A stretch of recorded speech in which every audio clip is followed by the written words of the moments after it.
Let's say you have your Hebrew Bible in front of you, you open Exodus 20, what do you see? You see a text looking like that, lots of things inside. You can clearly see that this one has no dots. No dots.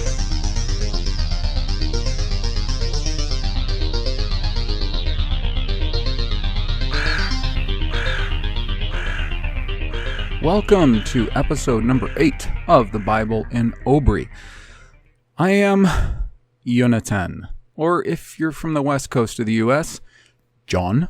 From the south, John, or from the Midwest like I am, Jan. Today, I'm going to be doing kind of a New Testament concepts number 2.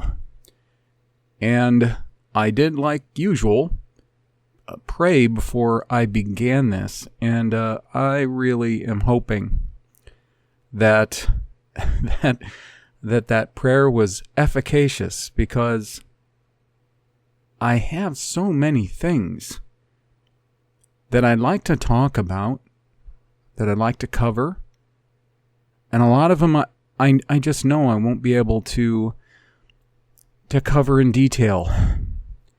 It's unfortunate. The thing about me covering New Testament concepts is that, well, first off, because of my studies in OBRY, the original pictographic language used to write the law and the prophets, and my work in geography and topography, which is culminating in the book I'm currently working on. It just forces me to spend most of my time in the law, prophets, chronicle texts, which is just fine by me, because I don't think most of us have a good grasp on what's being related to us or relayed to us in those texts. So that when we come to the New Testament, if we don't have that solid foundation in the law, the prophets, the chronicles, the writings, it's going to be really easy for us to be drawn away by various doctrines, and we have been for a really long time. If you know somebody who identifies as a New Testament Christian, unfortunately what they're saying, even though they don't realize they're saying it, is that they're actually a very ignorant Christian. You have to have a very strong, solid foundation. I don't care what anybody else tells you. You have to have the fundamental foundation in the law, the prophets, the chronicles, the writings, before you can hope to begin to understand the Messianic texts. Now, most of you know I just hate the terms New Testament and Old Testament. They're, in my opinion, they're just another way that language is used against us. The so-called Old Testament is just as relevant to us today as the New Testament texts. But you get a picture in your mind of something dated, something antiquated when you think old. And then you also get a picture in your mind of something fresh and relevant in new. However, all of it is relevant. So I really hate those terms. I've tried in the past, earlier scriptures, latter scriptures, and all of that. But, I think I'm going to go with what I mostly find within the Bible text itself as far as naming these things. So you have the Law and the Prophets, which includes also many chronicles and call it wisdom literature if you choose, chronicles and writings. And then I'm not going to use the Jewish term Tanakh. And then you have all of the texts having to do with from the time Messiah, Yeshua, Jesus arrives and has his ministry, dies, is resurrected, and then his apostles go out. And then, unfortunately, the trail goes cold. And that, in part, is what I want to address, in part. A little bit of this was really just precipitated by a lot of the study I've had to do in the Law and Prophets and writings. But part of it also has to do with the fact that I have, for some time, kept up pretty well, as much as I can, because sometimes the material that's produced by this subcategory of researchers, it sometimes irritates me based mostly on assumptions made, not on observations per se. The observational end of it, I think, is very productive, can oftentimes be very enlightening. It is the assumptions. Those are always the insidious factors inserted into any good study.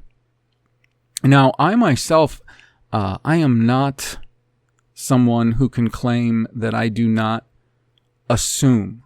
I oftentimes have to in the course of trying to figure something out. However, I do try to typically let it be known that I am assuming something, which is part of thesis. It's really part of the scientific theory. Assumptions often have to be made, and then those assumptions have to be tested. Whether they're tested by the person who asserted them or not is another story. However, assumptions passed off as givens or facts drive me nuts.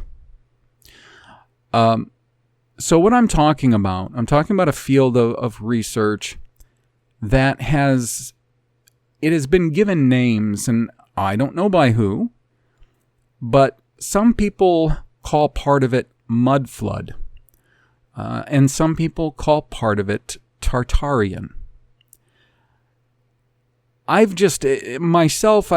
pretty much named it under Tartarian Catastrophism, because there's a lot having to do with the study of an idea of catastrophe and how certain natural or not natural, it depends on how you define natural, but anyways, certain natural phenomenon that people would even call acts of God, how those things can affect the landscape, the geography, land appearing, land disappearing, entire cities disappearing, places sinking, places rising, solar minimums and maximums.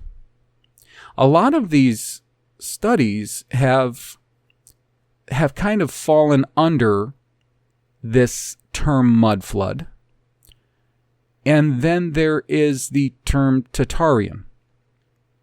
Okay, well, from everything that I have ingested, Tartarian is, I think, a rather unfortunate term used for what I think more appropriately describes a study of ubiquitous types of architecture, culture, more constructed phenomena, and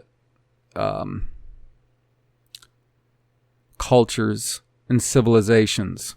Unfortunately, it's all been blanketed as Tartaria, and in my opinion, taking away from what should be a more important study, and that is the type of work that I'm doing concerning the actual location of Canaan, the land of Amory, the promised land, because this is the land focused on chiefly in the Bible. It is also the land that is promised that our people would be brought back to in the latter days. I did a series a long time ago, and I stopped doing it after about 4 or 6. It got pretty depressing. The series was actually New Testament quotes in an Old Testament context. The problem was so many of them were very difficult to, let's just say, to draw the sort of conclusions from the one to the other that, say, I had been taught in churches or Sunday schools.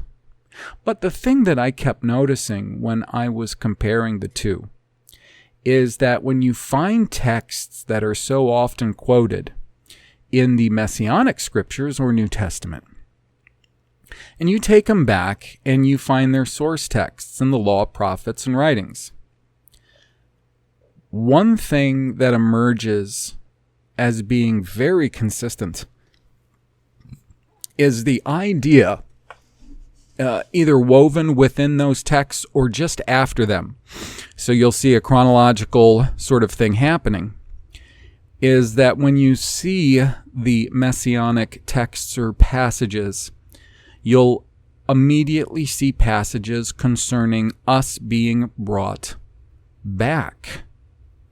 There is an idea very intertwined between our redemption as a people and our being brought back to this land that is the land of focus in the scriptures. Focused on from really Genesis 2 forward, the Gan Oden, or Garden of Eden, the 4 great rivers, Ner, or Nerim of Odin, and so forth. And it all focuses on a specific place. That is what I see as far, far more important, especially when you understand who the people, the racial type, and more specifically the sons of Abraham, Isaac, and Jacob, that many of these promises were made towards. These promises being fulfilled on the sons of the people that the Bible focuses on would be them who would be given the responsibility through blessings to make the world very much the place that it was to be, and we were to take the position that the first Adam was given, was instructed to occupy, of management. So all of these things I find to be far more important than focusing on something that I don't myself see direct ties to in the law, prophets, and writings, other than some references to it. If we're talking about Tartaria as in a kingdom in Asia, or through Asia, the Middle East, and Europe, a kingdom that spanned a huge area of land, and to me sounds like a conglomerate kingdom of a number of kingdoms, I would have to say to you that it sounds to me most likely to be a Japhethite kingdom, and I would have to theorize that it was that kingdom and not the idea we have and call Rome today That was the kingdom that was ruling the whole of the world pretty much. At least all of the white world. And it's another one of my not favorite terms, white, even though I don't agree with the E. Michael Jones denunciation of white. I understand why we're called white. But I just think there are better terms. We're noadics. We're Adamics. Those people called whites. They're Adamics. They're noadics. Many of whom are the sons of Abraham, Isaac, and Jacob, thus Israelites. Many of whom are also the sons of Japheth. And there are probably still the sons of Ham. There would have to be, because there are Jews in the world today. And I believe most of their lineage is from Ham and a bit also from Japheth. And that's where the Gog element would come in. So I call it just Tartarian Catastrophism. And unfortunately, that still carries with it certain ideas. Just because you can find ubiquitous types of architecture or potential technologies, although this hasn't been entirely proven yet, there are good theories concerning these things. What I'm saying is, if you're finding this ubiquitous architecture, technology, culture, that doesn't mean it all came from this place called Tartaria. That could more readily mean that they are cultures, techniques, engineering knowledge, cultural homogeneity that all stemmed from the noadics, the sons of Ham, Shem, and Japheth, who spread out all around the world.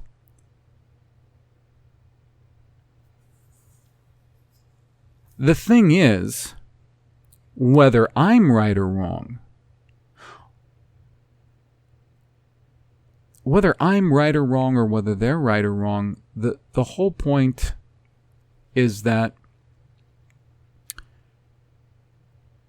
it's just not particularly responsible to pass off a lot of assumptions as fact. And I see a lot of assumptions being passed off as fact, not theory, fact. So if we see a phenomenon that we can associate with what we're calling Tartaria, then we'll say the Tartarians then were the fathers of this. Or if we see something similar in North America that we see in the areas of Asia or Upper Eastern Europe or wherever that are identified as quote-unquote Tartarian, that doesn't mean that that was the source.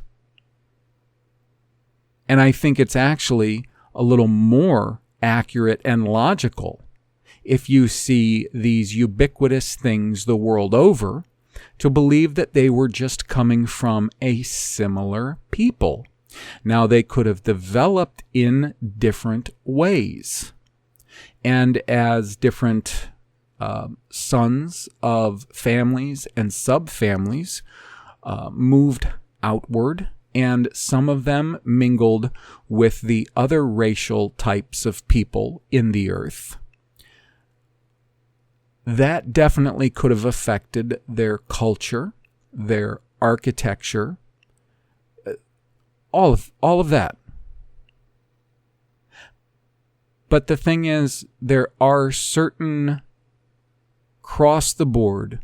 I say that because I didn't want to keep saying ubiquitous, so it's the most appropriate word for all of this. Phenomena and features to these things. That seems to be quite obvious.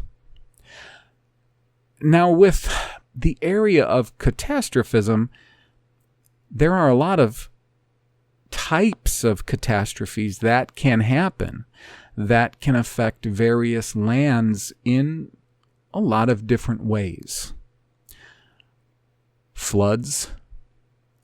Floods can absolutely reface an entire land.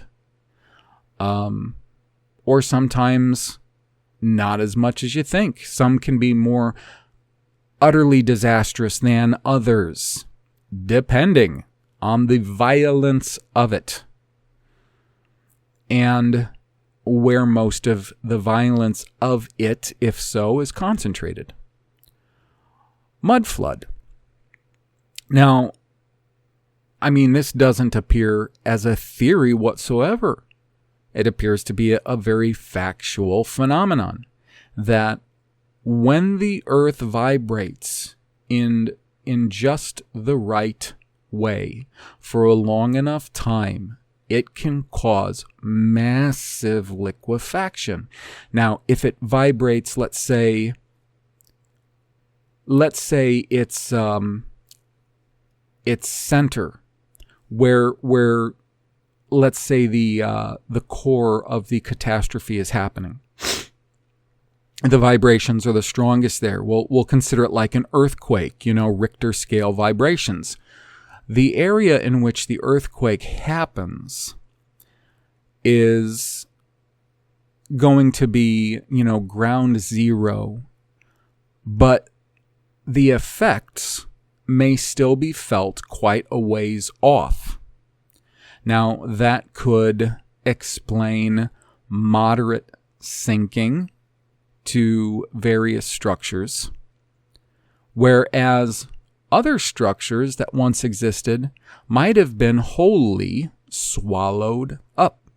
And it could explain the building of cities upon cities. Not like the Flinders Petrie sort of thing, where he might speculate that a certain city, what he calls a city in Palestine, was built 6, 7, 8 times because he found ashes.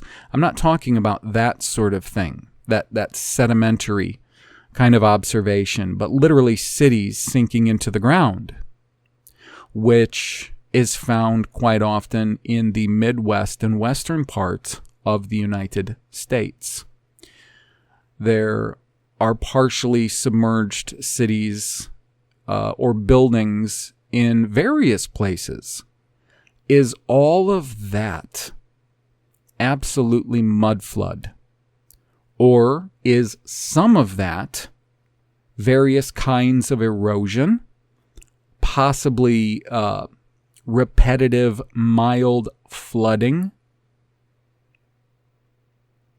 And I don't know how much of this has been really distinguished, because there are many reasons why something can be as it is. I got tired of being the guy who would be frustrated and leave frustrating comments with Tartarian catastrophists. I let them do as they will do. I think the ones who are out there shilling will or already have shown themselves to be shilling. And the ones who are quite sincere will show themselves to be just that.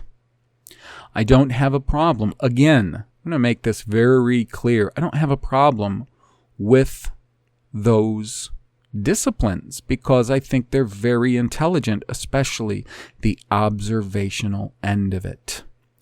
It's the conclusions that are passed off as gospel. Now, having said that, I'm going to segue right into some things about the New Testament, and I'm really hoping that I can tie in a bit of what I'm saying back to that. Because we're going to have to come to an understanding, and this is the other thing that really does bug me about a lot of the more popular Tartarian catastrophists out there, is so many of them pay little to no attention or minimize the very real problems that we as a race and people are facing today, and who those threats are coming from and why they exist. So those are all very different factors to this. They exist because we're still whoring after other gods. They are coming from they who have been anciently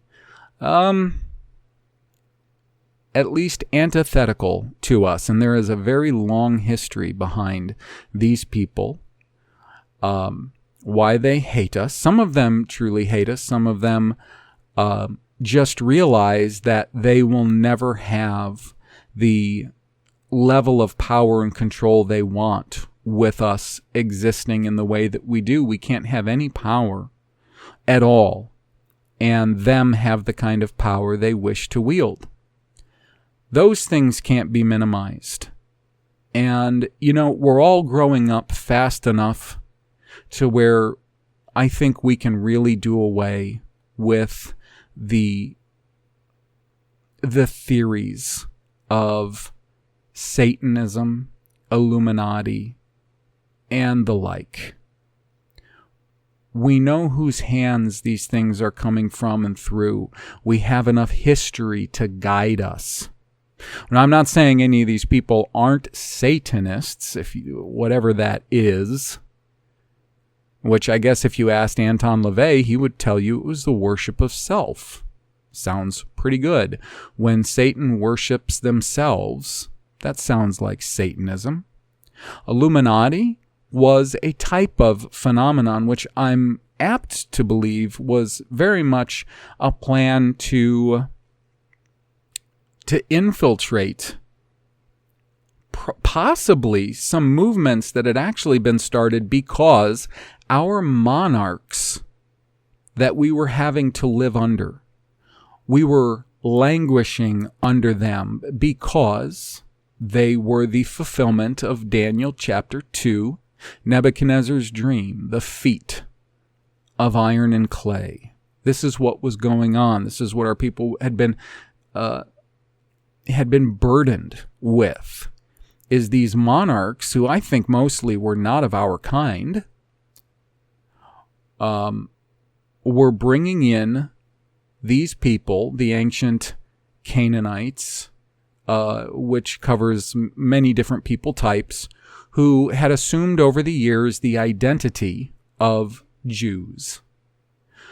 And they were exacting usury upon us and doing all of the dirty work basically in the open that these monarchs and these lords, landlords, dukes, people of title didn't want to do because they wanted to claim to be as us and Christian, but they were very greedy and they wanted to take from us. And they also did not want us to be very powerful. They had the same sorts of fears because they were not Christian, many of these people, most of them that I've ever even read about.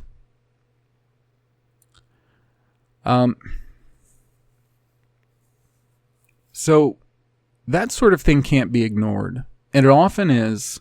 And I do oftentimes hear the same sort of infantile or juvenile theories regurgitated that I was hearing in Flat Earth 014, 015 being regurgitated in what's now called mud flat or Tartarian research. They keep using these very good, very productive modes of study and research to program the mind in a very bad way concerning what is going on now, or what things we really need to always, no matter what other things we study, things we always need to keep in clear focus. Okay, so that to the Messianic texts or the New Testament. Now, about the path going cold as I stated. It appears that all of the texts that we currently have and accept as authentic New Testament texts, and some people are more embracing of Paul's writings than others. I don't see Paul as a shill. I see a great deal of what he wrote as quite scriptural. However, I do lean towards an agreement with those who would put his letters on par with what we might call apocalyptic or deuterocanonical texts. And maybe not the fullness of his letters, but portions. It is true what Daniel Johns says, that most of the churches, the Catholic Church and the Protestant Church, the churches that have a lot of problems with their doctrines and dogmas are Pauline at their core as far as their teachings. Now, I noticed this before anyone articulated it, because when I would read the Gospels and I would read the words and actions of Jesus, Yeshua, which you can also say his name with an extra U at the end. And I say that because there was a priest in the time that the Israelites, Judahites, came back from Babel, also named Joshua. In the text, he's sometimes called Jeshua. Same spelling, except an extra U is added after the Sha, so it would make it Yeshuo, Yeshuo. Kind of a little bit like Yeshua, that they pronounce him, the Jewish Masoretic way. But most times when you see Joshua, you'll see it under Yeshua, or sometimes without the E sound at the beginning, which they sound almost the same. Now, having said that, you'll find what he did and what he said to be far more harmonious or easy to understand with the law, the prophets, and the writings than what you'll find the Pauline literature to be. A great deal of it is, in my opinion, his opinion. Although I think there are very vital prophecies and teachings and commentaries from him. I don't think it should be thrown away. But all of this together, all those writings together, were most likely penned within a window, a relatively small window of time, and I would include Revelation in there. I have no proof, nor does anyone else, that the John who wrote Revelation is the John who wrote the Gospel of, or the letters of. He was a man named John that wrote Revelation, and that's all we know. I do, however, believe that it was written around the same time as many of these writings, and many of these miracles, they were authenticating miracles, were being done because, for whatever reason that I myself have not understood yet, first off, the miraculous signs and everything were going to fade. They were authenticating. They were very useful and vital for their time. But we were going to move to another time. Now, part of this probably has a lot to do with the fact that we were going to see a fulfillment grow and grow and grow of the prophecies of the so-called Old Testament, in that there would be a departure, there would have to be a departure from the promised land and a physical temple back to the tabernacle. The tabernacle was made to move, and it moved with our fathers. Now, we are described by Paul, actually, as living stones. And of course, Yusho refers to this sort of analogy as well. It would be a temple made of flesh and blood. And it would be, here comes that word again, it would be very ubiquitous. It would grow into, ubiquity. However, at the same time, something else would grow, and that would be the influence and the manifestation of the man of sin. Now, I'm not talking about an individual. I don't see those prophecies as individuals. And to anybody who points to an antichrist from, say, Revelation or those scriptures, I believe that they are erring when what they should see is a people type that would develop alongside the people type that would be developed from our people, the sons of Abram, Isaac, and Jacob. That would be a redeemed people, a unique, special people in the earth.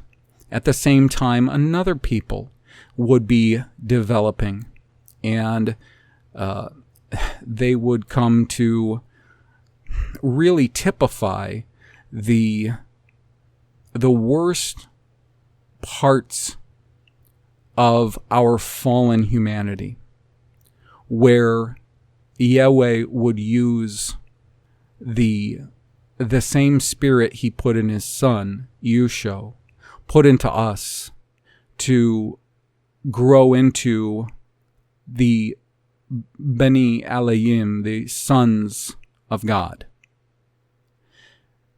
And so in Revelation, we have a book that is a guidebook to try to not only show us in signs and symbols what would happen from the time that trail went cold, and to help us understand the writings and the laws and prophets. There were so many prophecies in the so-called Old Testament that were never fulfilled. And between us having the spirit that was in Yeshua himself, that Yahweh would put into us, and the massive amount of scripture that he would preserve through all of this, we would have our guide for how to be. We would have our guide for who we are, what we are to do and accomplish, who this man of sin is, what would be the developments in the stages of this redemption, the whole world, the whole creation working back to restoration, that perfect state in which things could have been.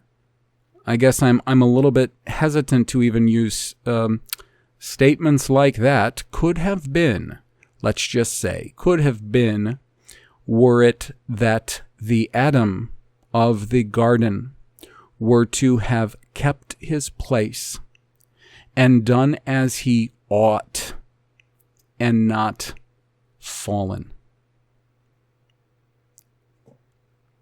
This is precisely why in Paul's writings he refers to Yeshua, Jesus, as the last Adam, and all of us as his little brothers and sisters, all making this temple, living temple of living stones with Yeshua as the chief cornerstone.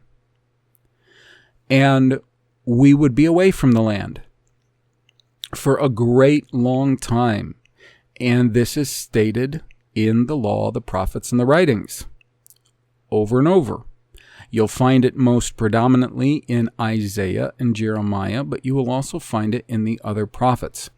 We were to be cast from the land for quite some time, and many, if not all, the nations and civilizations that had grown over thousands of years in the land would be wiped away. Now let me see if I can help you out here by referencing. I don't know that I'm going to reference Revelation as much, but there is a passage that is just as important to get an idea of what happened when the trail went cold. And that's not an accident. Remember that. Nothing that has happened has been accidental. The fact that these people that we call Masoretes took and distorted the text from being an ideographic, pictographical text that had built-in safeguards so that someone could not change it. They took that and turned it into a phonetic text, rendering it impotent. That's not an accident. That was meant to happen. And it's no accident that we're rediscovering it. I have to believe that it's not even an accident that I'm one of only very few doing it. But I hope that soon many more with the spirit of Yusho in them will start working on this as well, and that we will all come to a very unanimous conclusion concerning these things. None of it was an accident. So I want to draw your attention to one of the most misunderstood passages in the Gospels, in the New Testament, maybe in the Bible. I have not yet heard a single commentator go through this and accurately, at least, all right, if not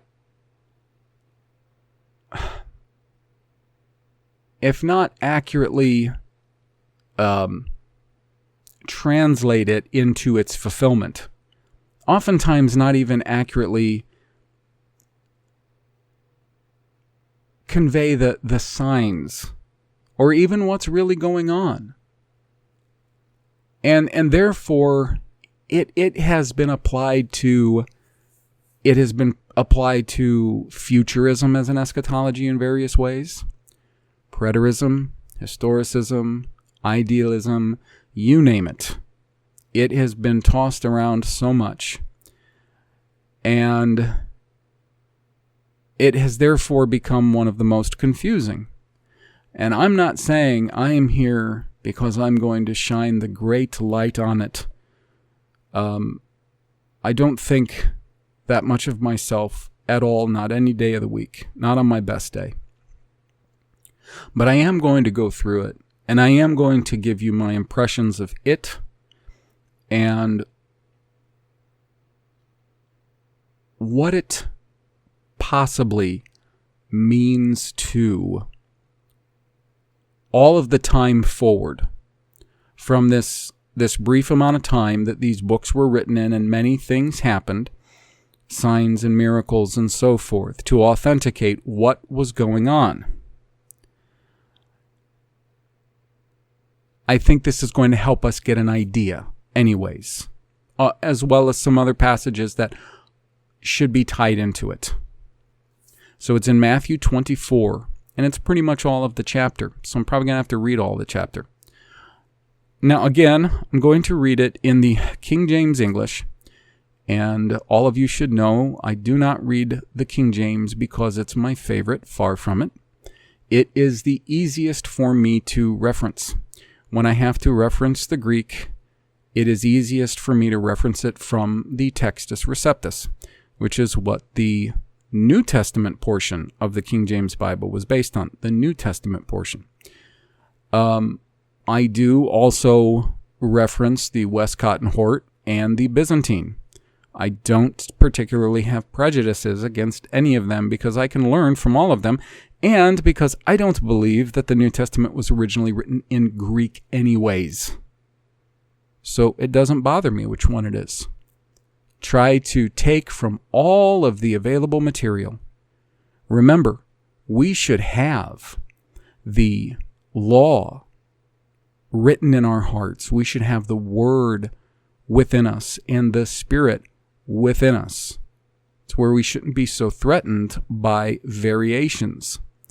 We should study them objectively and prayerfully and determine what is true and accurate. So starting in verse 1, and I'll go ahead and just say the names as they appear for the most part. And Jesus went out and departed from the temple, and his disciples came to him for to show him the buildings of the temple. So they were probably marveling over all of the beautiful, ornate structures all around this place. Not just within it, but without it, all around. This was probably just an amazing place. I have a hard time imagining it, and I will not accept descriptions from fantasy characters like Josephus. Verse 2, Jesus said unto them, See you not these things? Verily I say unto you, there shall not be left here one stone upon another that shall not be thrown down. And you know I'm a carpenter, and I consider the foundation as part of the building. Now, if what was left was the footprint, if what was left was actually the footer, I might be okay with that. The footer is as an outline, okay. But when you try to tell me that there is a huge Temple Mount that still exists, and just the temple isn't on top of it, and there's overwhelming evidence that that was literally just a fort called Roman, I don't buy it. Sorry.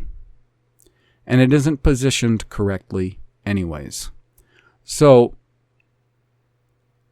he said that all of it was going to be thrown down. Now, he is, at this point in time, he's not saying anything new. This was outright alluded to in the law and the prophets. This was something that was going to happen. Now, his disciples, funny thing is, a lot of people seem to really not know the scriptures very well in his day. And the Pharisees and the scribes and so on, who really should have known it very well, very much perverted it and misused it. Now, guys, are you telling me that that doesn't sound like our preachers and theologians today? These people do not have to be the Jews of today to be acting like this. This is part of what I'm telling you is a deception. These are our people being talked about. And you can see it in our people to this day. You know that. Now, verse 3. As he sat upon the Mount of Olives, which has a very different name in the Old Testament, the disciples came unto him privately, saying, Tell us, when shall these things be? And what shall be is added, what the sign of thy coming and of the end of the world? Problems. Not end of the world. They do actually say, and I'm going to be toggling back and forth between my Textus Receptus Greek version and the King James version. Now, I'm going to give you mostly roots, not as the word appears in the text, because it'll just make it go faster. The first thing we want to address is the parousia, and the second thing is the aion. The parousia is what they translate as thy coming, and aion is what they translate as the world. What they are asking him, remember, these guys expected him to essentially give them back the much longed for Davidic Solomonic kingdom. Okay? And it's no wonder they thought that way, of course, because of, well, first off, the covenant Yahweh made with David, that his descendant would sit on the throne forever. They expected there would be a renewal of Israel and Judah together, one nation, one people, with a kingdom. They knew that it was not their fate to sink into obscurity, to be lost, or anything of the sort. They just didn't understand the mechanisms that were going to be used to affect this, nor the time frame. And we see that also in Acts chapter 1, when they ask Jesus before he ascends, they say, is it now that the Father is going to restore the kingdom to Israel? Not the Jews, to Israel. And he said, it's not for you to know the times. He just basically said, it's your place to do your job. It's your place to do what I've told you to do. Do that. Don't worry about those time frames. You go do what I've told you to do. Leave the worrying about that to him. That's his deal, not yours. But here they're thinking of the same thing, the sign of thy coming, Perusia, the taking of the kingdom, the taking charge of things, the setting up of his kingdom. What'll be the sign of thy coming and the end of this age? The age in which they had been simply a vassal kingdom to other kingdoms for centuries, it would seem. They want to know, what's the end of the age? They didn't really understand what he was saying about all of that being thrown down. But they're certainly not asking him about the end of the world. None of them expected an end of the world. The world was never supposed to end. The world, from anything I've ever seen in Scripture, is not to end. And even some of the most stark and startling sounding language that you might see from Peter or Paul or Revelation, still, that is apocalyptic. That is symbolic. They want to know the end of the age because they wanted that kingdom. They wanted that kingdom to come. You see, none of them expected that Jesus was to be taken and beaten and tormented and tortured and murdered. So much so that Shimon, or Kepha, Peter, rebuked him for saying that he would be taken and killed. No, there's no way. There's no way. You're going to set up the Davidic kingdom. There's no way. He didn't understand. And they don't understand. And none of them understood, because when he's taken and that stuff happens, they all get depressed. Not one of them said, don't worry, it's going to be okay. He's got this. They were very, very, very distraught. Now, after they say this, it says, Jesus answered and said to them, and here's where we get into some heavy, heavy material.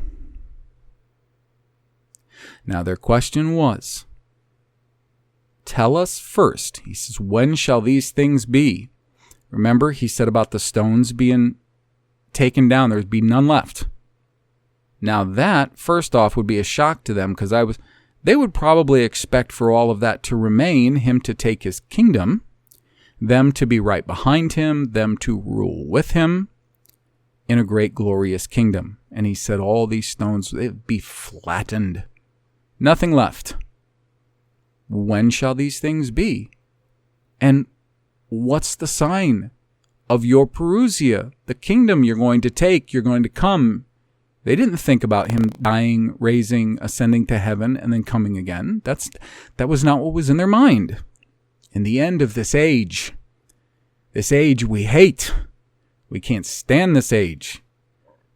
When will be our age? So he says, "Take heed that no man deceive you.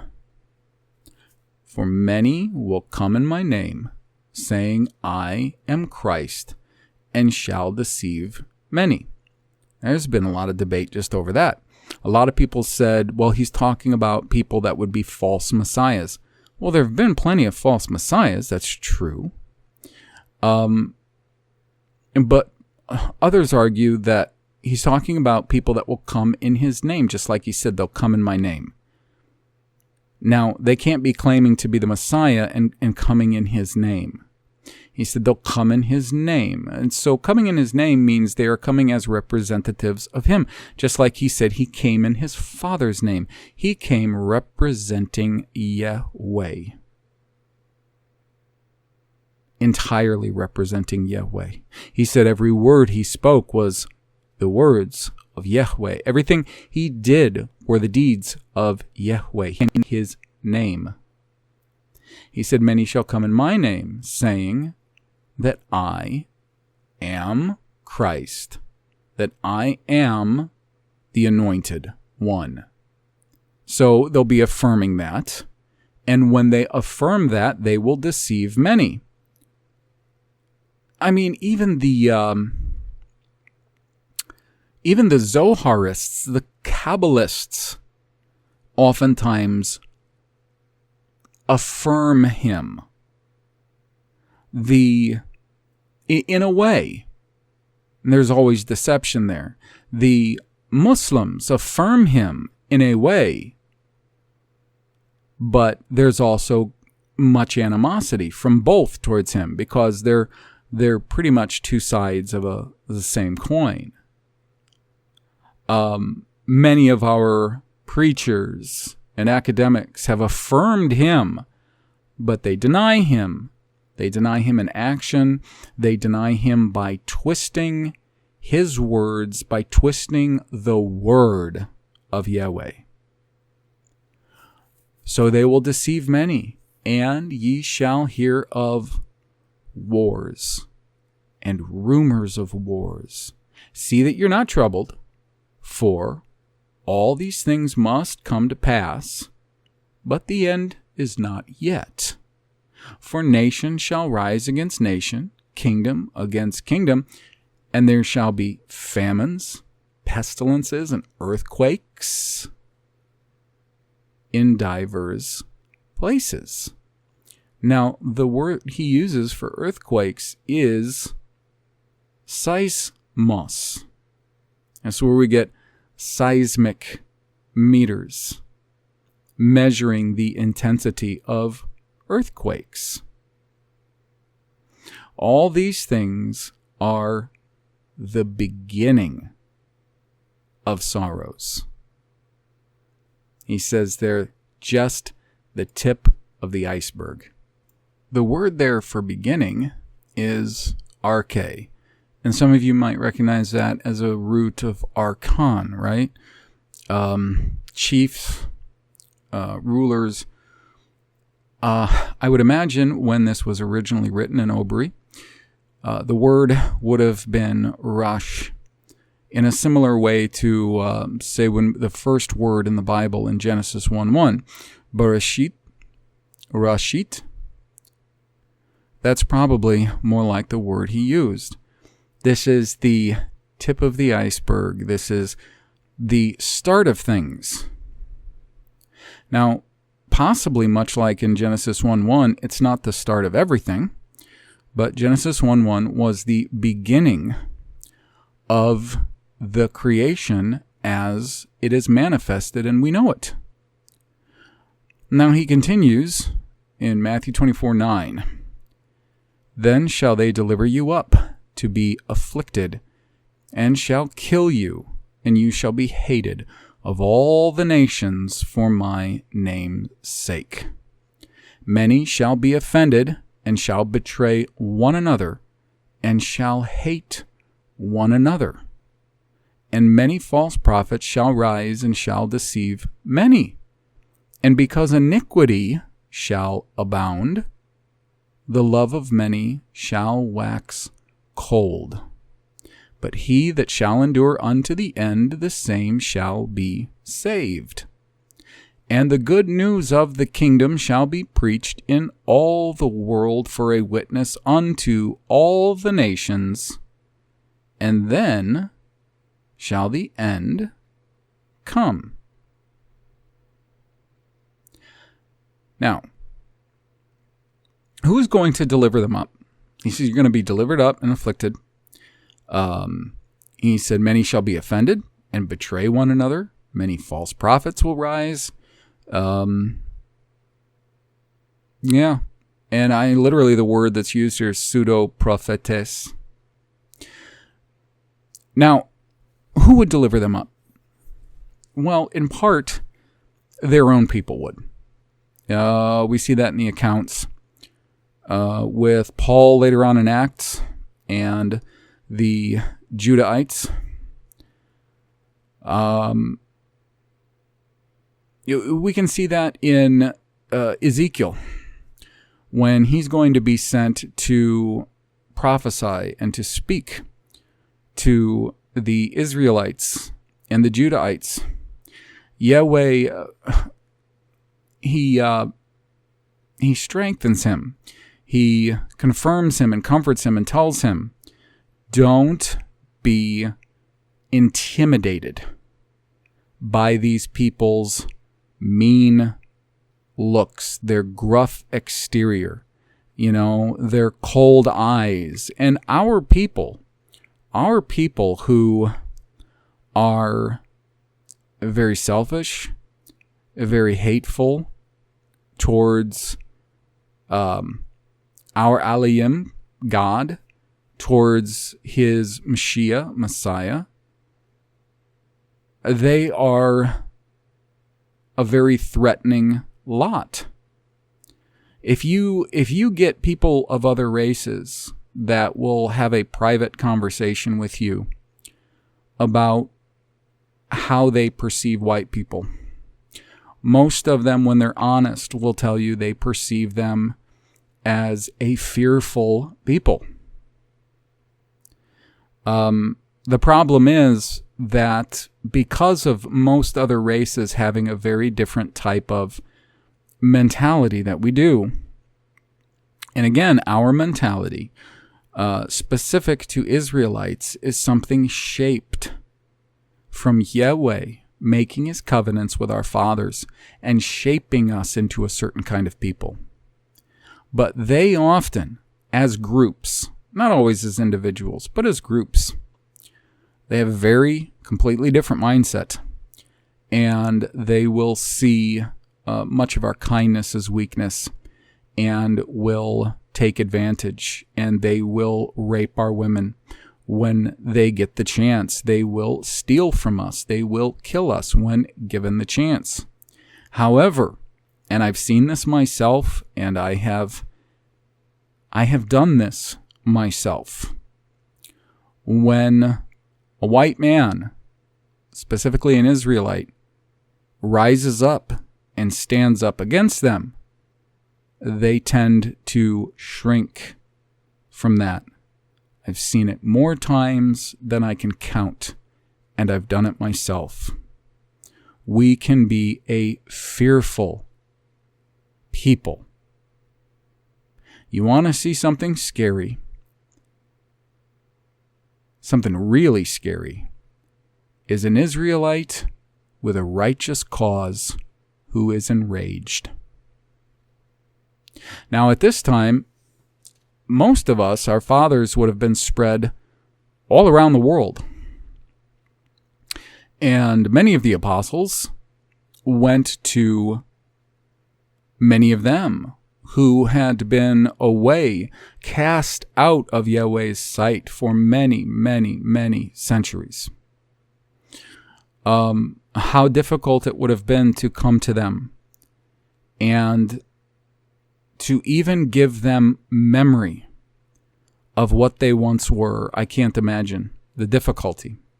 Now, this may be why Yeshua says later on when he is resurrected to start in Jerusalem, go out to all of Judah, then go into Shomron, Samaria, then the world, because the concentration of Judahites, Benjamites, Levites, sparse Israelites would have been Jerusalem, then Judea, then Shomron, Samaria, then the world.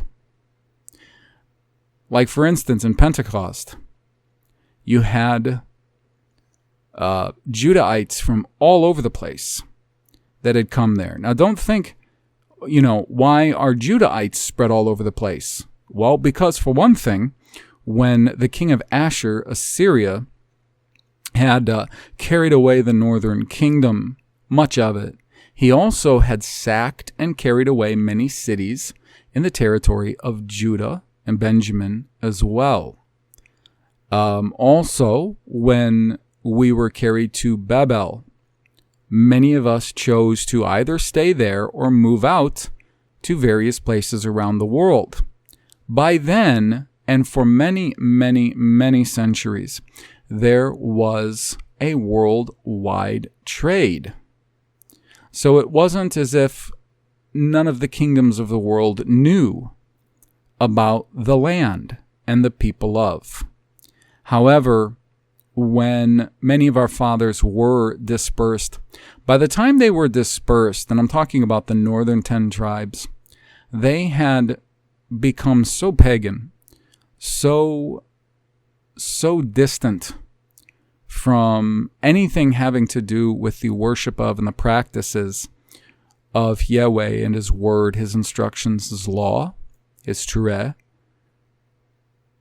that even by then they really wouldn't have seemed much like Israelites other than just genetic code. So it would have been quite difficult to do this thing, and it's taken many long centuries. Now, who knows how many? 2,000? I don't think so. 500 to 800? Maybe a little closer. 1,000?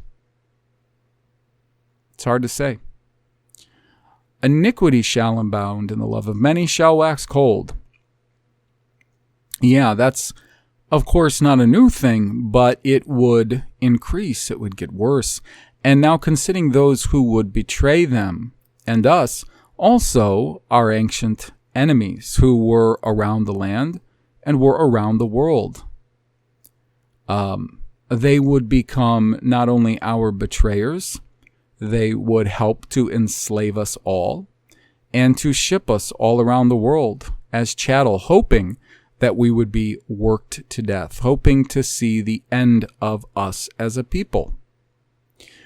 But he that shall endure unto the end, the same shall be saved. Now, saved as in the four spiritual laws in the Baptist tracts.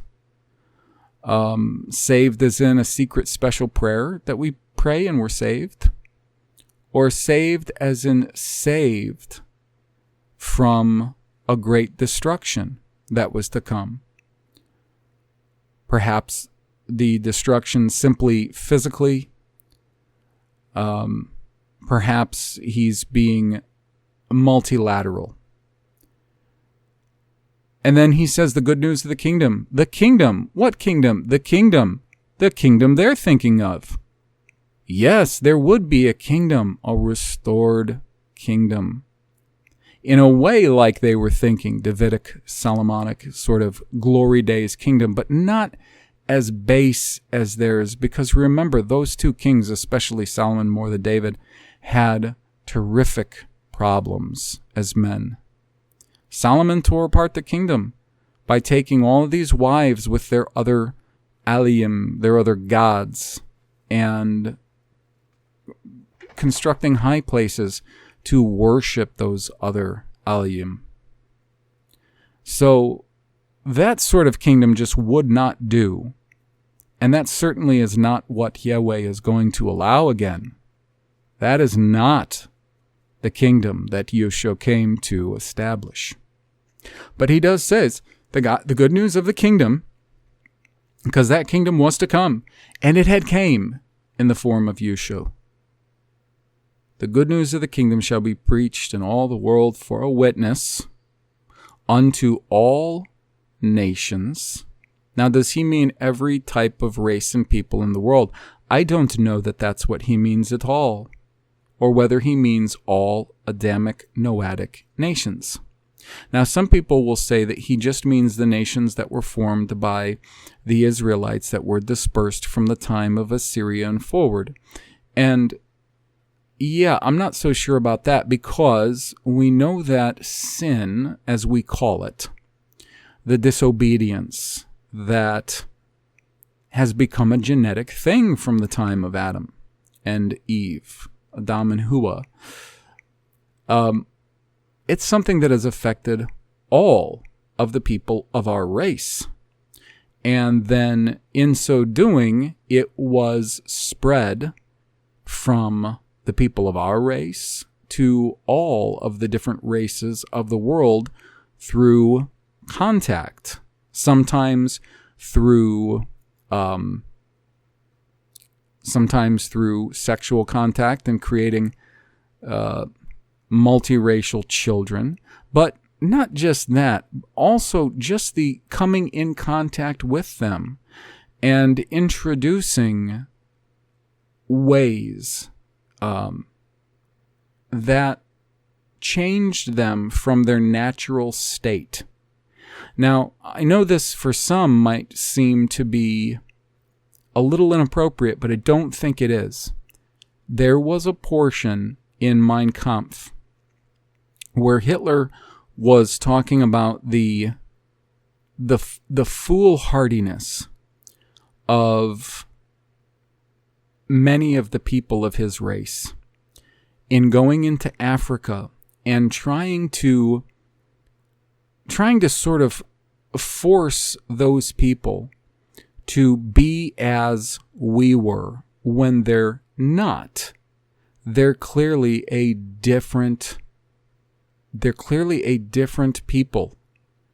And I think in those ways illustrates partially the way in which the sin of Adamkind, or sins of, were spread around the world, infecting everything, all peoples, all of creation, all animals, all plants, everything, just sort of permeating into everything. And therefore, really the restoration of all things would be the permeation of the Spirit and Word of Yahweh through his people back into everything. That's why in Revelation we see towards the end about the healing, the 12 kinds of fruit and leaves of these trees. And it's talking about Israel and the 12 tribes, because we were to occupy a certain place and responsibility, not to rule over people in a way like a master-slave sort of way. Although we are intended to occupy a place like that, but not like, let's say, the Jew thinks, or many other people, if they were given control, how they would act, where they would simply take many slaves, castrate the men, use the women as sex objects, and oppress and kill anyone who presented any sort of challenge to their rule. Not like that. A different kind of rule. And we know this is the kind of rule that is to come, because it says that Christ would rule with a rod of iron, as he shall. And he shall do this through all his people. All of his brothers and sisters, this new people that he has through his sacrifice, caused to be able to become the real true people of Yahweh, the people of the last Adam. Okay, so I'll move on. And starting in verse 15, when you therefore shall see the abomination of desolation spoken of by Daniel the prophet stand in the holy place. The Greek there, hagios, they put in an H oftentimes. If I was just reading it purely, agios, topos. That's the spot, topography. Okay, that's where the topos comes from. And then after this, it says, whoso readeth, let him understand. Now, it of course is in parentheses in most of your texts, but that wording is in there. You know, you're going to be looking for italics when it's words added. Let whosoever reads understand. So it was very much intended for those who would come after, knowing that these books would be preserved, for us to read this, and we need to understand. This is very important that we get it right. Okay? Very accurately understand this portion. Now, when a lot of people hear abomination of desolation, they're going to instantaneously think of either the accounts in the books of Maccabees, or they're going to think of sparse historical or purported historical accounts. And they're going to think predominantly and precisely of this story that's recounted in the apocryphal books of the Maccabees, of a man who was the head of the Seleucid kingdom. And there's a whole story behind that. There's the idea of Alexander the Great and him dying in Babylon, and then 4 generals taking 4 areas of his kingdom and ruling over them. A lot of people believe that this is what's being described in Daniel 11 and 12. Well, there certainly are a lot of prophetic aspects there, of course, to Daniel 8, Daniel 9, Daniel 11 and 12.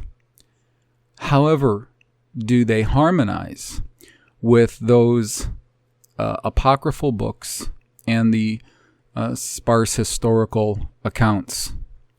Well, then that would have to mean that Alexander and the Macedonians were Eun. It was Eun. That's exactly what Gabriel tells Daniel in his first vision in Daniel chapter 8, that the he-goat, as it's translated as a he-goat, was this kingdom, Eun. Eun was one of the sons of Japheth, and one of his sons was Tarshish.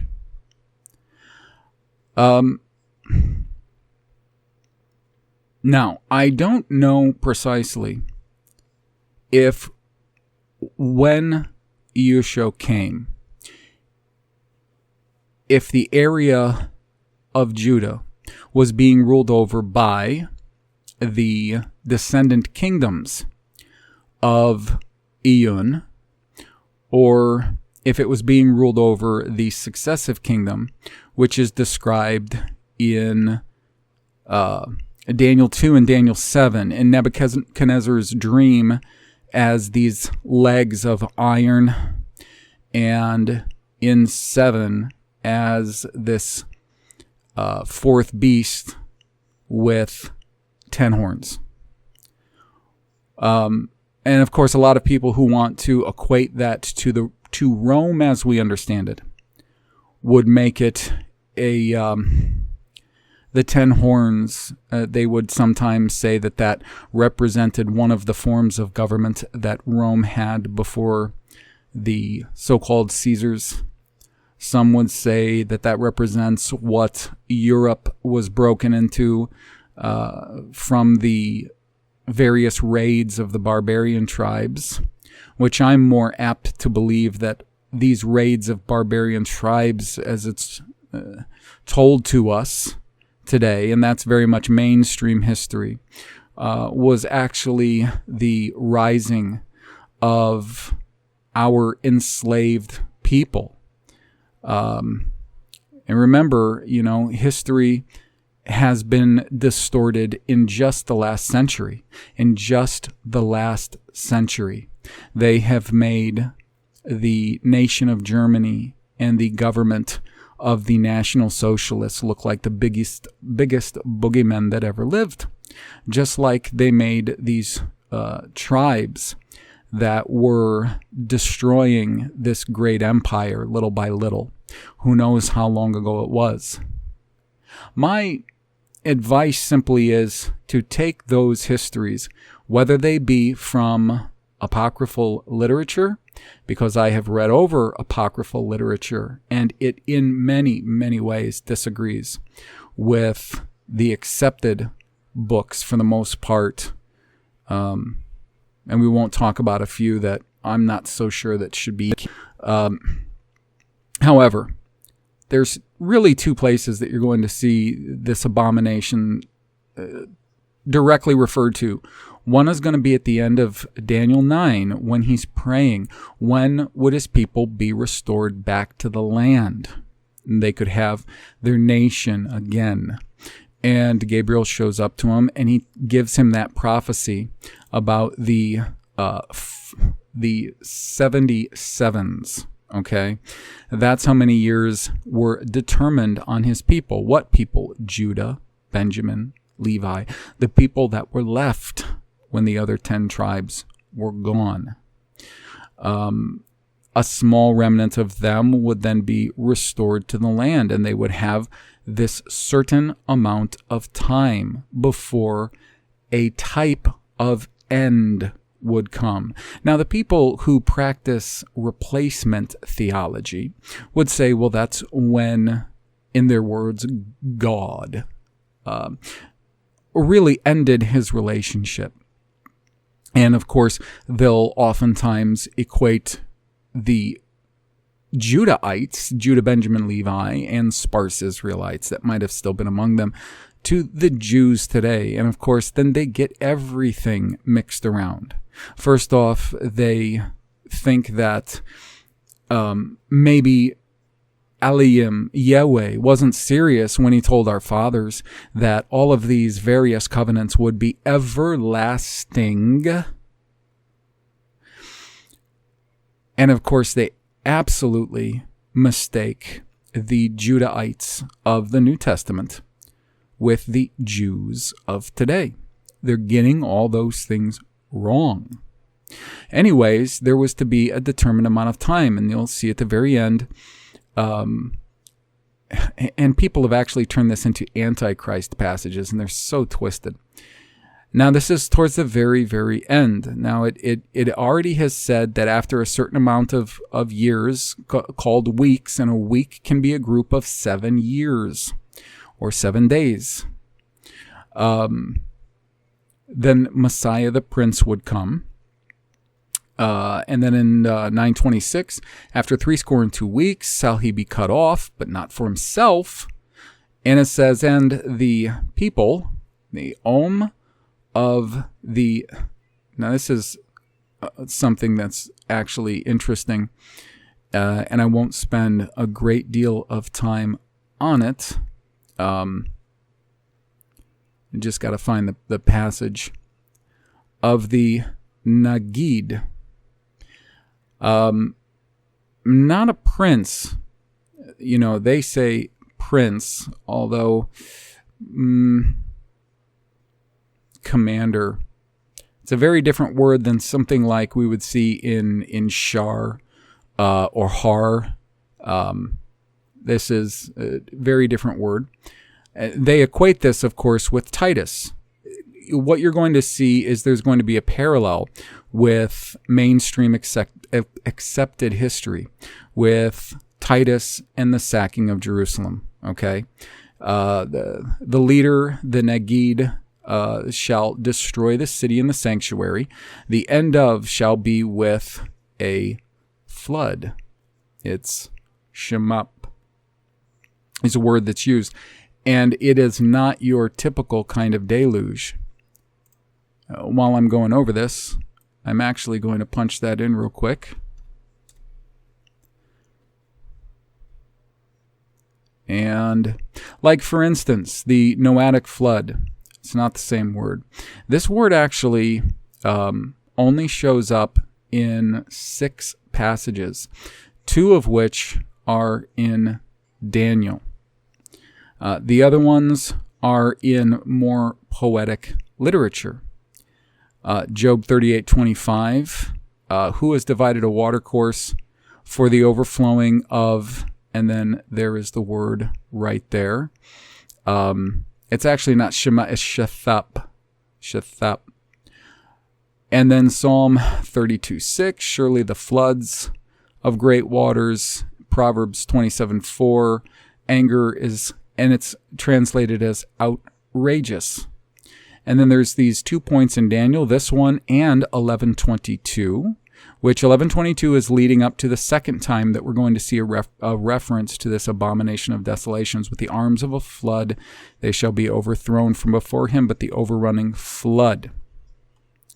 Now, there's nothing that tells me that this is the kind of flood or deluge that we would see with, say, Noah. Is it a kind of deluge? That may well be. You look at the word shethap. Now, you put 2 thas together, and you would have a word for mud or clay. Sha, oftentimes, especially when it appears at the first place in a word, attribute, oftentimes meaning from the ground. Now, the peh being at the end, again, it's probably going to be its attribute. Mouth, edges, lips, banks. Now, is this word shethap referring to something like what we could call a mud flood? That question remains to be answered. However, 9:27 says he'll confirm the covenant with many for 1 week, so another 7-year block. But in the midst of the week, he'll cause the sacrifice and oblation to cease, and for the overspreading of abominations he shall make it desolate, even unto the consummation, and that determined shall be poured upon the desolate. That is a horrible, horrible translation to the wording that I see here. However, keeping that in mind, there is also Daniel 12. Daniel 12 is at the tail end of a very long history of events that is occurring between a couple of kingdoms. And I think that is probably one of the most unknown portions of Scripture. I think Daniel in general and his prophecies and how they've been applied to what kingdoms that we've kind of been forced to accept. Here again in 12, you'll see the reference to this abomination. Again, in both passages, we see this as a 3.5 year thing, okay, that was going to happen. So we fast forward, and both of them are very destructive. So we fast forward to him, and he had said, when you see therefore the abomination of desolation spoken of by Daniel the prophet, standing in the holy place. And he uses hagios, sacred, which very much could mean, I'll do a New Testament search right here, the equivalent of Kadosh. Now, does that specifically mean the sanctuary, or are we talking about the land? I don't know. You see, so many people have gotten all of this wrong, backwards, applied their own meanings. I'm not exactly sure. However, I am sure as I read on that we're looking at a destruction. Now, there's a parallel passage in Luke where he says, when you see Jerusalem surrounded by armies, and then he talks about heading for the hills. So yeah, that certainly could have a lot to do with what was going to be going on. And very possibly, the first 4 horses that we see in Revelation has a lot to do with what went on after this. But there's more. All right, I lost my place a little bit because I've got family and I'm interacting with them. But what I'm going to do is I'm just going to move forward because I know that I'm probably putting too much time into the smaller pieces as I go, which is one of my defects. So let's start at Matthew 24:16. He says, "Then let them which be in Judah, the territory, flee into the mountains."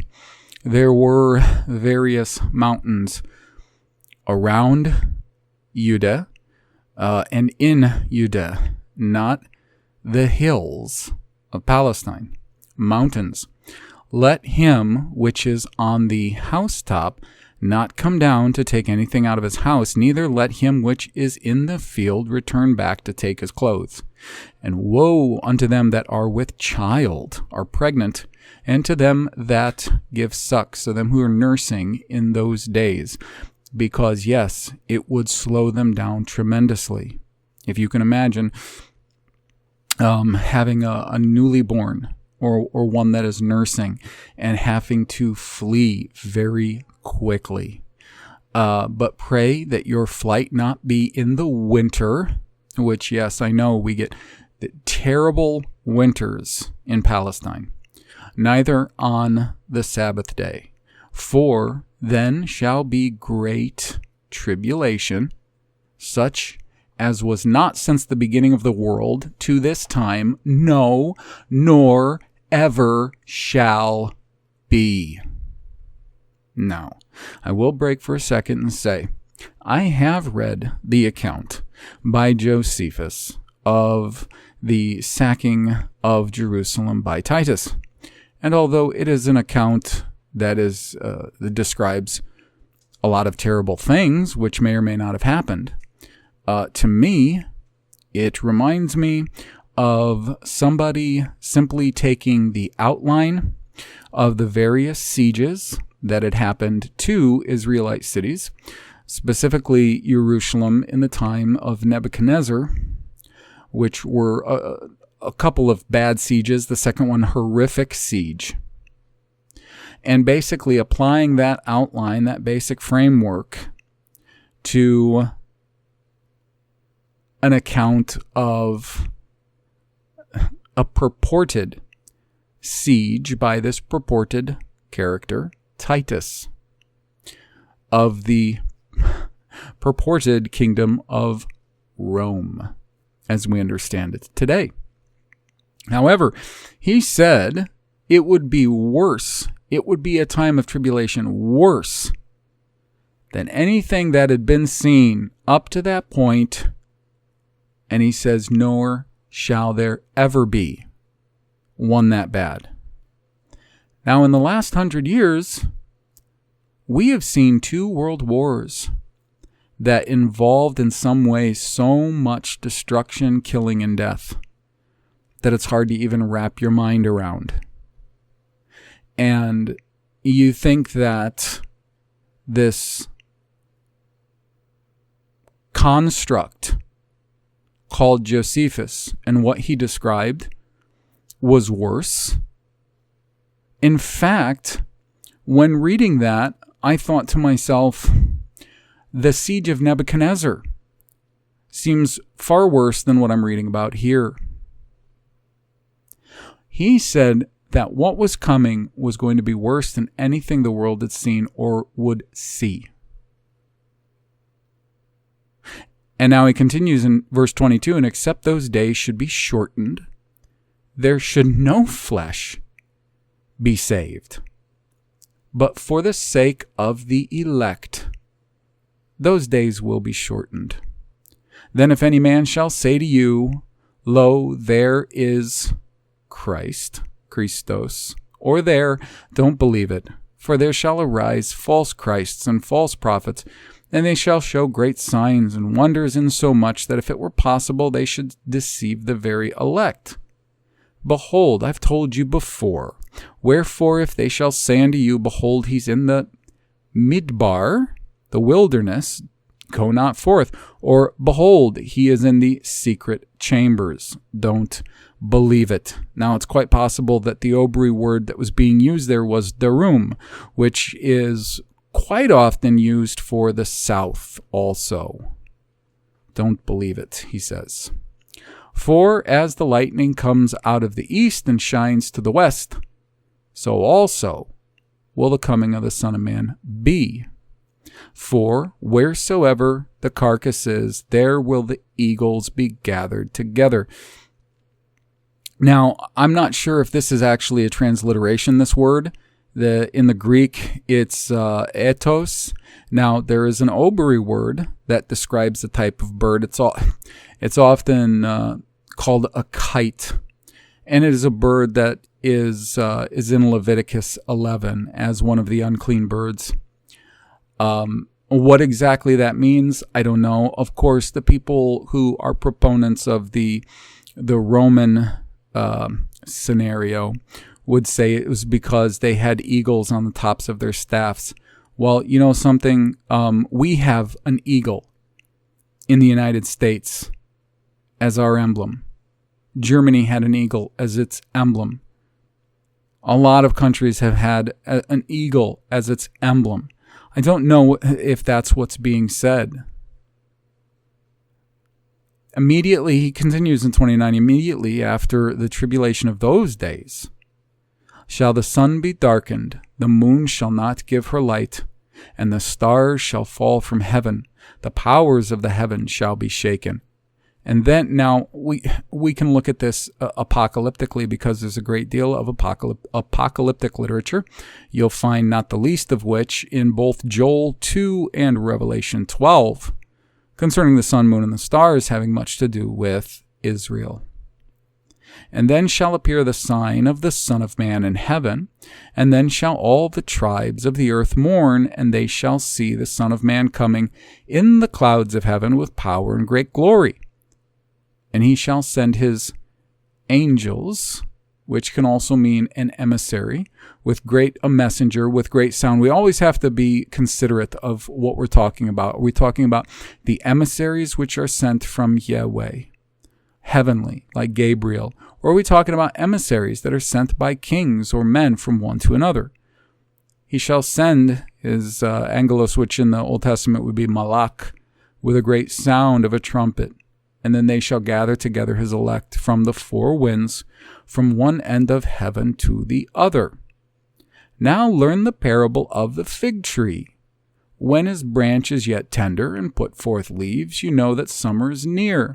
So likewise you, when you shall see all these things, know that it is near, even at the doors. Verily I say unto you, this generation shall not pass till all these things be fulfilled. And of course, this is what the preterists will usually use as their strong verse, to say that all of these things were fulfilled back at that time. Guinea, and this root you'll find often dispersed around the Elen Greek portions of Scripture. It can be rightly compared to dur in the Old Testament. Generation as far as what? 40 years? Generation X? Generation Y? Or are we talking about people? That is a good question that has to be answered. Heaven and earth will pass away, but my words will not pass away. His word didn't pass away. These words that he spoke didn't pass away. The word of Yahweh did not pass away. Though a number of books that are referred to have seemingly been lost. Seemingly. I got a feeling that they're floating around in private libraries under lock and key, not meant for anybody to see. And now he goes on to say, but of that day and that hour knoweth no man, not the angels of heaven, but my Father only. Now, which day is he talking about exactly? And when he says day, since it was likely written first in OBRY, is he talking about Iyum? Iyum can be a day, Iyum can be an age. But as in the days of Noah, so shall the coming of the Son of Man also be. Now, I do think he's talking about two different things. One thing, a great destruction. And another thing is he's talking about his coming. Now, he told them that the whole place was going to be leveled. He told them that temple was all going to be leveled. They asked him about that. They asked him about the taking of his kingdom. They asked him about the end of that age. He's answering three things. For as in the days that were before the flood, they were eating and drinking, marrying and giving in marriage. Everything was going on as normal. Normal everyday life. Until the day that Noah entered into the ark, and knew not until the flood came, and took them all away. So shall also the coming of the Son of Man be. Then shall two be in the field, the one shall be taken, the other left. 2 women shall be grinding at the mill, the one taken and the other left. Watch therefore, for you know not what hour your Lord does come.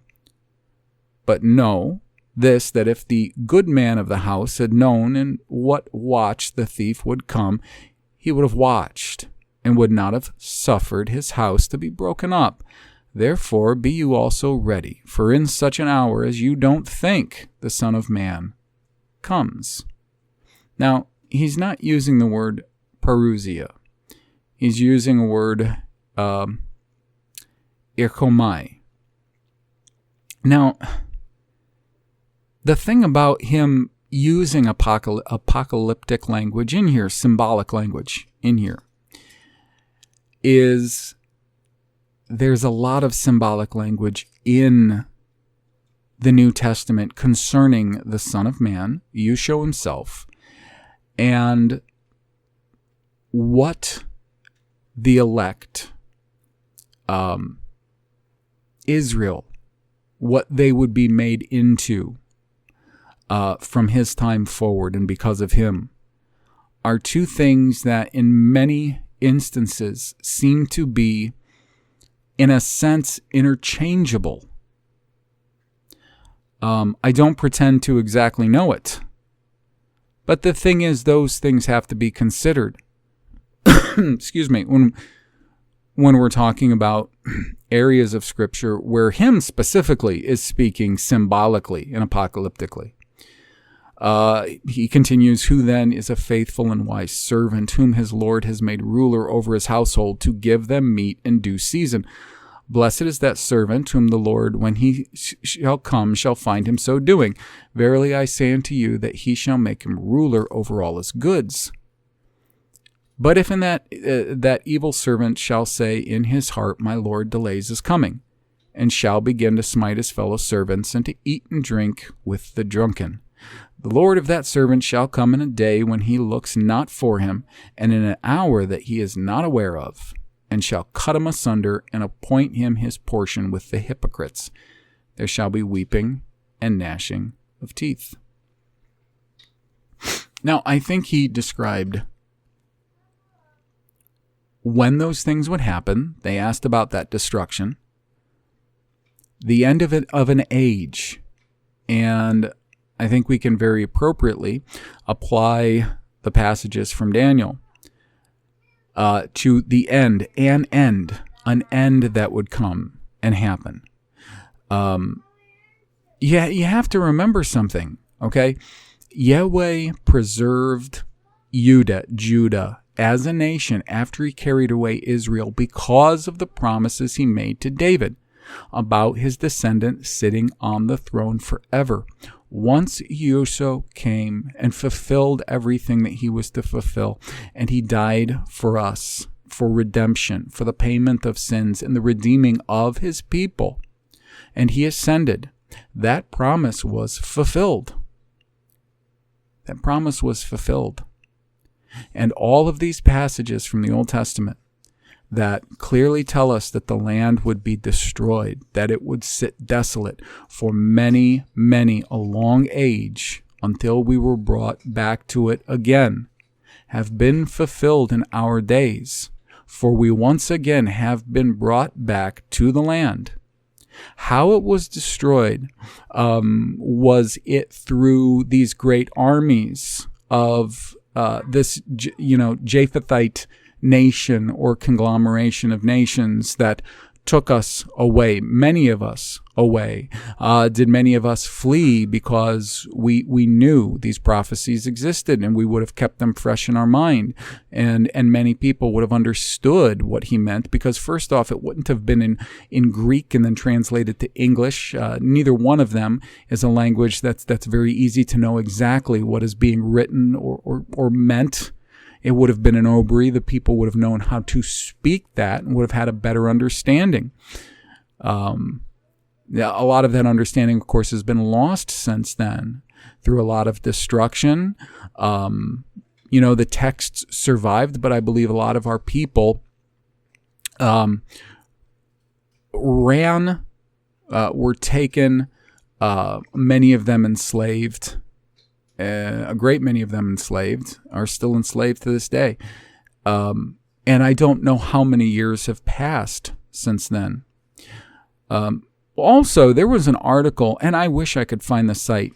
I don't even know if it's up anymore, if it was just too dangerous to be left alone, to be left up, or if the people that were running it just didn't get the financial support to keep it running, so they had to shut it down, which happens all the time. Because most people don't end up helping where they're getting fed financially. They just think somebody else is going to do it. They keep their money in their pockets. They don't help people, and then that goes away. That should be a shame and a judgment on the people who rely on those who do so much work. When those things go away, well, then they're gone. And if you didn't help, you didn't help, so you're in part responsible. So I can't find that site anymore. But they had done an article, it was a lengthy article, on how they believed that what we consider today, or what the evangelical churches consider today, the rapture, that sort of event had already happened. And they applied that to what I had said earlier about the trail going cold. And that is why we see the trail going cold. Why all there is tradition concerning what happened to the other apostles.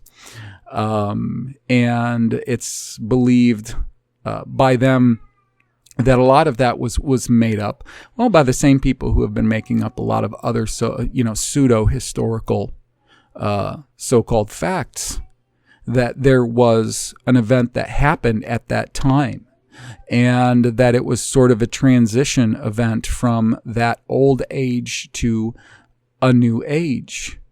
Now, a lot of these things are very possible, and I don't necessarily know. However, I believe that, and I guess that I could just bring this back to what I was talking about at the beginning with what's called Tartarian mud flood, or what I call Tartarian Catastrophism, which is an idea of researching many ubiquitous phenomena that we can see all over the world. And the fact that, Palestine, it doesn't fit the model. Somebody has made it to fit by, first off, fooling with the language, the translation of the words in mostly the Old Testament and the New Testament, putting it into Greek and then English. But it also doesn't fit in general because they have accentuated certain features that seem to fit, and they do fit somewhat okay, but it's not the right place. And those Jews of today, they're not the right people.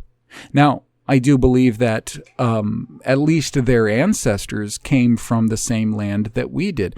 They were living there as well. But there were many people that lived in and around the land for the whole history of, the law and the prophets and the Messianic literature. Those people were living around there. But none of them exist anymore in the same way. The Mitzri, that people wrongly call the Egyptians, they were promised to be carried away and spread out around the whole world after the days of Nebuchadnezzar. The Palshatim, called the Philistines, they were promised that their whole kingdom would be leveled. As early as Numbers 24, Balaam was prophesying that one of the nations to come from the sons of Japheth would come and utterly take away all of the kingdom considered to be Asher and Ober, our forefather, that we get the name OBRY or Obrit, the language, from.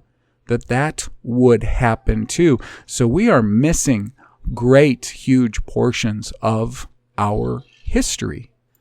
And I'll tell you something. I'm not sorry that I don't believe in the history that we've been fed. I'm not sorry that I don't put my faith or confidence in apocryphal literature, because I've read it all and I've seen all of the discrepancies that are in it.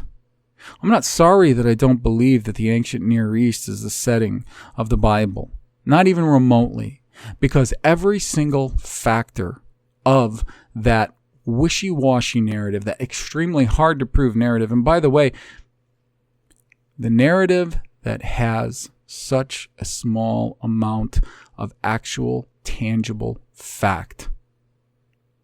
The people, and I don't care who out there wants to make fun of the theories I have, because, it takes someone at some point speaking up and going against whatever that popular establishment narrative is to get people to start thinking outside of the lies and deceptions. So I really don't care who thinks I'm stupid or whatever it is they want to think or say. If they have enough sense and sight to see how very well the people in charge today have taken the events of World War I and World War II and utterly buried them in a century. And then you're going to look back for what you believe is 2,000 years and believe that the records that exist, the records that their publishers print and distribute, the maps that their publishers print and distribute are all good, then you might as well believe that they are the people of the Bible. I can't believe sometimes the lack of consistency of rational thinking that I witness in people. People who know, they say they're the chief deceivers. They're our greatest enemies. But yet they'll use their Masoretic language and they'll use their lexicography without a second thought. They know that they are the chief of deceivers and that they run the publishing companies that they have for centuries now, that they've had the money and the power and the influence to squash truth and hide it away. But yet, you're going to believe the literature, the chronologies, and the history that they publish and promote and distribute. You people that actually, with your nose in the air, look down at those like me who reject all of that garbage, saying that somehow we're what? In rebellion against the people who you know that we're supposed to be in rebellion against? That's their literature. That's not Bible. That's their geography. That's not Bible. That's a contradiction. So when you hear people that contradict themselves by first off telling you who our enemy is, what they're doing to us, and how they've done it in just the last century or few centuries, but then at the same time they want to turn around and they want to use their modes of speech, their modes of interpretation, their modes of transferring history to us, their maps, their science, their philosophy. Then you, like me, need to call BS. It's like I've told everybody from the start, I'm not claiming I have all the answers.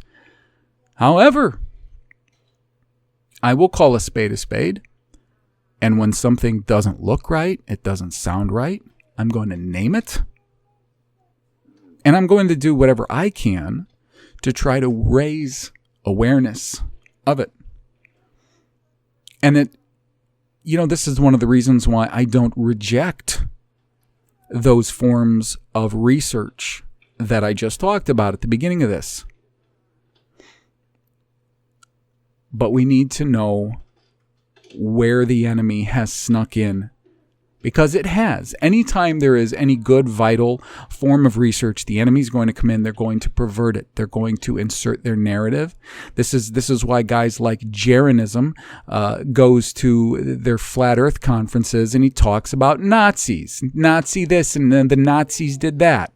Because they make sure they insert their narrative in any form of good, productive research, and don't think they're not doing it all over the place. In Tartarian Catastrophism, it's a good form of research. It has a lot of promise. It has already produced a lot of good material, but their agents are in it.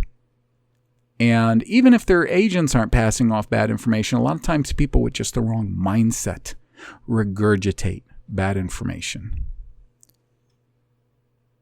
We have to be open to these possibilities, because the narrative that we have today doesn't add up. And if it doesn't add up, we would be fools to keep believing it and keep running with it. Running where? Running nowhere. To nowhere, blindly. So, until the next episode, I thank you for joining me, and I hope that all of you are very well.